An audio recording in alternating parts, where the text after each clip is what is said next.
I would like to thank Shelly for sending me this story that is coming out of Bakersfield, California, where you have this man in this picture by the name of Blaine Hodge, who basically became a hero.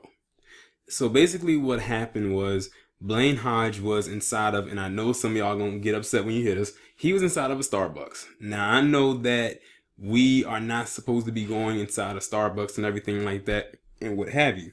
But let's just say it's a good thing that Blaine was in that Starbucks that day, because he was inside of the Starbucks. I guess he was getting ready to get something, you know, as an order or something like that, when all of a sudden this woman runs in frantically inside of the Starbucks like she's scared for her life.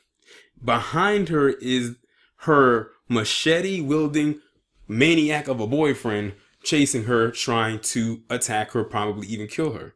Well, Blaine jumped into action and prevented the guy from killing her, or, you know, doing whatever he was trying to do, and ended up getting stabbed in the hand several times. So many times, in fact, he had to end up getting surgery and 200 stitches. So that lets you know right there. He's lucky his hand did not get cut off, because with a machete like that, all it takes is one swipe and that's it. But he was able to prevent the guy from killing his girlfriend, and probably even doing harm to anyone else that he came in contact with. It's just like crazy how all of this stuff just kind of happens. And people also sprung into action. They created a GoFundMe account for him, so his medical bills could be taken care of, because for a procedure like that, I'm sure that the city of Bakersfield is probably going to give him some kind of honorary reward, I should say, for his bravery and him pretty much springing into action. Now, what I've noticed about this video, well, not this video, but also with this story, is that this is another instance where a black man had to be the hero. I mean, we can go back and trace our steps just in this year alone of black men who were being the heroes, like James Shaw Jr. As we all know, he was the one that stopped that maniac from further shooting up that Waffle House. Then you had the brother that was overseas who sprung into action, and they called him the Human Spider-Man, where he climbed up like 2 or 3 stories to save a toddler from a burning building. Then of course, you had the man, Derek Brown, who sprang into action to protect that pregnant woman from being attacked by that white guy down in Florida. Then you had the guy overseas who helped that black woman fight off a guy who was, in my eyes, about to attack her, while she sprang into action and was fighting off the other person. There's so many stories where black men have had to be heroes in situations where they've had to save other people, or they threw themselves in a line of fire to prevent something from happening to someone else.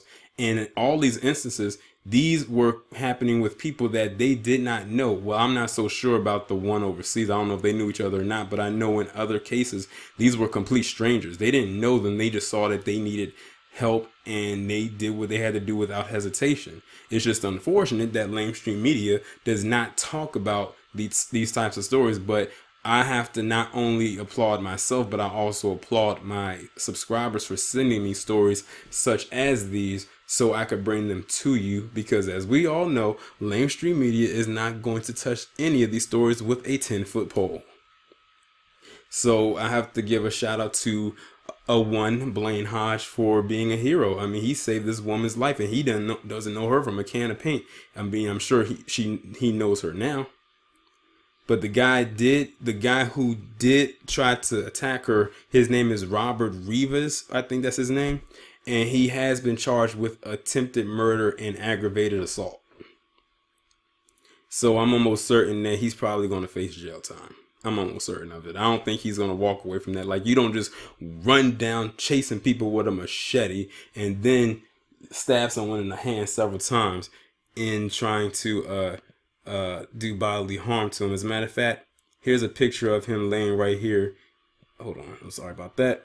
Laying in the hospital bed. Let me move this over a little bit. As you can see, that's his hand right there, wrapped up in the cast. And he's throwing up the black power fist. But Shout out to him. Y'all let me know what y'all think down in the comments. Like, share, subscribe. The links will be in the description, and the links to the shirt will be pinned in the comments below. I'll talk to you in the next one.